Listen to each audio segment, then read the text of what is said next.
दोस्तों, सातों कॉन्टिनेंट में से ऑस्ट्रेलिया अकेला ऐसा कॉन्टिनेंट है जहां पर आपको एक से बढ़कर एक अलग अलग तरह के जानवर देखने को मिल जाएंगे। लेकिन अगर ऑस्ट्रेलिया के सबसे फेमस जानवर की बात करी जाए तो वो है कंगारू। जी हाँ, उछल कूद करने वाले कंगारुओं को देखने के लिए दुनिया भर से लोग ऑस्ट्रेलिया जाते हैं। अब सवाल ये आता है कि आखिर कंगारू में ऐसा क्या है जो इन्हें बाकियों से अलग बनाता है। तो दोस्तों, आपके इसी सवाल का जवाब हमारी आज के इस वीडियो में मौजूद है, क्योंकि हम आपको कंगारू के बारे में कुछ ऐसी बातें बताने वाले हैं जिन्हें सुनने के बाद आप भी इस जानवर को पसंद करने लगेंगे। दोस्तों, जब बात कंगारू की आती है तो आपने 3 नाम जरूर सुने होंगे, वेलाबीज, वेलारू और कंगारू। तो सबसे पहले आपका डाउट ये क्लियर कर देते हैं कि वेलाबीज मार्कोपस जीनस से रिलेटेड है और वेलारू ऑस्फ्रेंटर जीनस से रिलेटेड होते हैं। और जो कंगारू होते हैं वो इन्हीं का बड़ा साइज होते हैं। और जिन लोगों को अभी भी डाउट है उनके लिए मैं आपको बता दूं कि ये नाम केवल कंगारू के साइज पर बेस्ड होते हैं। बाकी आपको सिमिलरिटीज एक जैसी ही देखने को मिल जाएगी, क्योंकि ये सभी मार्कोपोड फैमिली से बिलोंग करते हैं। हालांकि अगर साइज की बात करें तो इसको पहचानने का बड़ा सिंपल सा तरीका है। अगर आप सीधे खड़े हैं और आपके सामने मौजूद जानवर को देखने के लिए आपको अपनी नजरें नहीं झुकानी पड़ रही हैं, तो आप कंगारू को देख रहे हैं। और अगर आप सामने मौजूद जानवर को देखने के लिए अपनी नजरें झुका रहे हैं तो आप वेलाबीज को देख रहे हैं। और इन दोनों के बीच में जो मिडिल साइज का क्रिएचर आप देखोगे वो वेलारू के नाम से जाना जाता है। वैसे तो आपको पूरी ऑस्ट्रेलिया में करीब 50 मिलियन कंगारू इधर उधर कूदते हुए नजर आएंगे, क्योंकि ऑस्ट्रेलिया का मैक्सिमम एरिया वहाँ मौजूद तरह तरह के एनिमल्स के लिए है। पर फिर भी कई सारे कंगारू जब इंसानी इलाकों में पहुंच जाते हैं तो अपनी शैतानी से इंसानों को परेशान करके रख देते हैं। वो तो शुक्र है कि कंगारू किसी को काटते नहीं है, वरना इतनी भारी तादाद में अगर कंगारू जैसे बड़े जानवर इंसानी इलाकों में पहुंच जाएंगे तो हमारे लिए काफी खतरा हो सकता है। पर कंगारू काटते नहीं है, इसका ये बिल्कुल मतलब नहीं है कि ये खतरा नहीं बन सकते हैं, क्योंकि इनकी जो किक है वो बहुत ही ज्यादा स्ट्रांग होती है। यहाँ तक कि अगर इन्होंने अपने पूरे फोर्स के साथ किसी को लात मार दी तो उसका बच पाना मुश्किल हो जाएगा। इसलिए अक्सर कंगारू जब भी किसी से लड़ते हैं तो अपनी किक बॉक्सिंग टेक्निक दिखाने लगते हैं। अब अगर हम इनके भोजन की बात करें तो दोस्तों, गाय की तरह कंगारू भी घास फूसी खाना पसंद करते हैं और ये अपने भोजन को 2 बार चबा कर खाते हैं, क्योंकि इनका डाइजेस्टिव सिस्टम बहुत ही ज्यादा कॉम्प्लेक्स होता है, ताकि इनके द्वारा खाए गए घास फूस को स्वादिष्ट न्यूट्रिशन में बदला जा सके।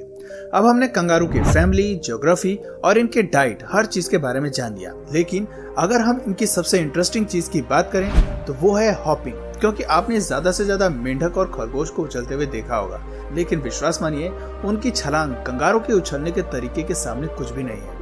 और अगर ये बिल्कुल बेहतर तरीके से उछल रहे हैं तो कंगारू 2 मीटर की छलांग लगा सकते हैं, जो कि वाकई में काफी ह्यूज डिस्टेंस है, क्योंकि इस 2 मीटर की छलांग लगाते हुए ये 3 मीटर की ऊंचाई तक भी पहुंच जाते हैं। और ऐसा करते टाइम इनकी स्पीड करीब 60 किलोमीटर प्रति घंटे की होती है।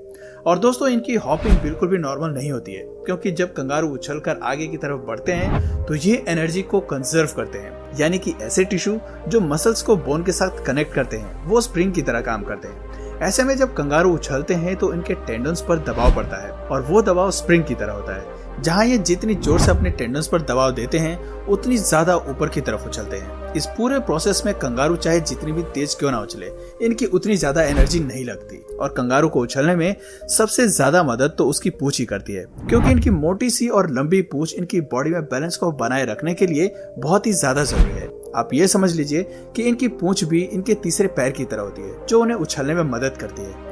अक्सर आपने देखा होगा कि जब इंसान भागते हैं तो हमें कुछ समय बाद सांस लेने में प्रॉब्लम होने लगती है, पर कंगारू के साथ ऐसा कुछ भी नहीं होता है, क्योंकि इसका ब्रीदिंग प्रोसेस भी इनके उछलने के साथ ही चलता रहता है। जब ये उछलते हैं तो इनके फेफड़े अपने आप ही खाली हो जाते हैं, और जैसे ही ये लैंड करते हैं इनके फेफड़ों में हवा भर जाती है। और इन सभी चीजों को करने के लिए अच्छी खासी पावर की जरूरत होती है, जो कंगारुओं के अंदर कूट कूट कर भरी है। दोस्तों, तेज रफ्तार में कूदना और लोकल पॉइंट से एनर्जी लेना अपने आप में बहुत बड़ी बात है, पर इसके अलावा भी कई ऐसे कारण हैं जिस वजह से कंगारू ऑस्ट्रेलिया के रेगिस्तानी इलाकों में रहते हैं।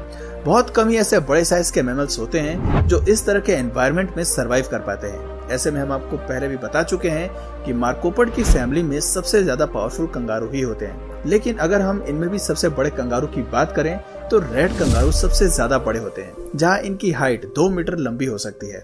जब हाइट इतनी लंबी है तो वजन भी अच्छा खासा ही होता होगा, क्योंकि औसतन इतने लंबे कंगारू का वजन 90 किलोग्राम तक पहुंच जाता है। पर हम इन मसल्स वाले मार्कोपोड को कैसे भूल सकते हैं, जिन्हें देखकर ऐसा लगता है मानो इन्होंने स्टेरॉयड का सेवन करके अपनी जबरदस्त मसल्स बनाई हो। वैसे हम आपको बता दें कि रेड कंगारू को सोशलाइजिंग काफी ज्यादा पसंद होती है, क्योंकि कई बार इन्हें हजारों इंडिविजुअल्स के ग्रुप में भी पाया गया है, जहां ये सभी मिलकर एक दूसरे के साथ मौज मस्ती करते हैं, क्योंकि इन्हें अपने लिए ज्यादा डर नहीं होता। जबकि सबसे बड़ी वजह यह है कि तस्मानियन टाइगर और मार्सुपियल लायंस तो एक्सटिंक्ट हो गए हैं, ऐसे में इनका शिकार करने के लिए कोई भी नहीं है। हालांकि कंगारू के जो छोटे बच्चे होते हैं उन्हें अभी भी चील वगैरह जैसे शिकारी पक्षियों से खतरा है। और अगर हम रेड कंगारू के बाद दुनिया के सबसे बड़े कंगारू की बात करें तो वो है ईस्टर्न ग्रे कंगारू, क्योंकि इनकी लंबाई रेड कंगारू जितनी ही होती है। बात सिर्फ इतनी है कि इनकी मसल्स रेड कंगारू जितनी स्ट्रांग नहीं होती है, लेकिन अगर हम इनकी बेस्ट चीज बताएं तो ये हम इंसानों के साथ बहुत ही ज्यादा कंफर्टेबल होते हैं, क्योंकि उसी क्लाइमेट और लैंड कंडीशन में रहते हैं जहां हम इंसान रहते हैं। वैसे ईस्टर्न ग्रे कंगारू को भी सोशलाइज होना बहुत ज्यादा पसंद होता है, लेकिन इनका ग्रुप रेड कंगारू जितना बड़ा नहीं होता है। इनके ग्रुप में मात्र 8 से 10 इंडिविजुअल्स होते हैं।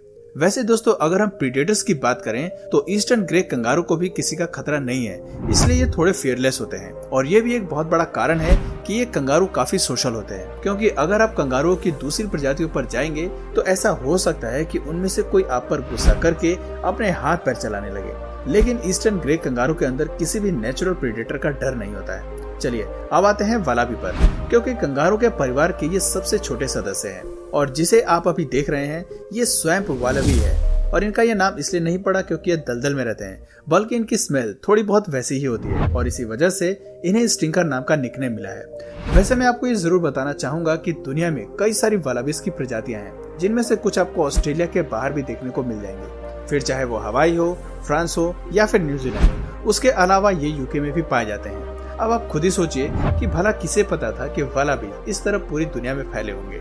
वैसे अगर आप खुशकिस्मत हैं तो आपको कंगारू की फैमिली के सबसे खूबसूरत मेंबर से भी मिलने का मौका मिल सकता है, क्योंकि ये व्हाइट वालाबी दिखने में बहुत प्यारे लगते हैं, जो ब्रूनी आइलैंड और तस्मानिया के साउथ ईस्ट कोस्ट में पाए जाते हैं, क्योंकि इन इलाकों में करीब 200 एल्बिनो वालाबीज रहते हैं। जेनेटिक म्यूटेशन की वजह से ये सन रेज से काफी ज्यादा सेंसिटिव होते हैं और इनकी आंखों की रोशनी बहुत कमजोर होती है, जिसकी वजह से ये बाकी वालाबीज की तरह एक्टिव नहीं होते हैं।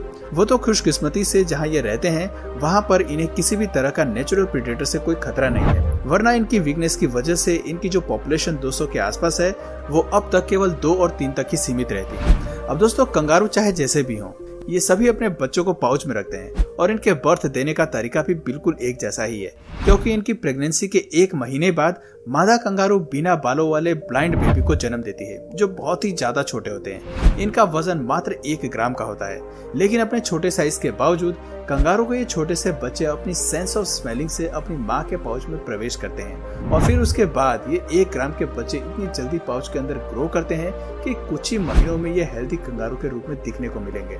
तो दोस्तों, उम्मीद करता हूँ आपको कंगारू के बारे में काफी कुछ पता चला होगा। बाकी आपको कंगारू कैसे लगते हैं कमेंट करके जरूर बताइए। और अगर इस वीडियो से आपको कुछ नया जानने या सीखने को मिला तो प्लीज इस वीडियो को एक लाइक करके अपने फ्रेंड्स और फैमिली में से जरूर शेयर करें।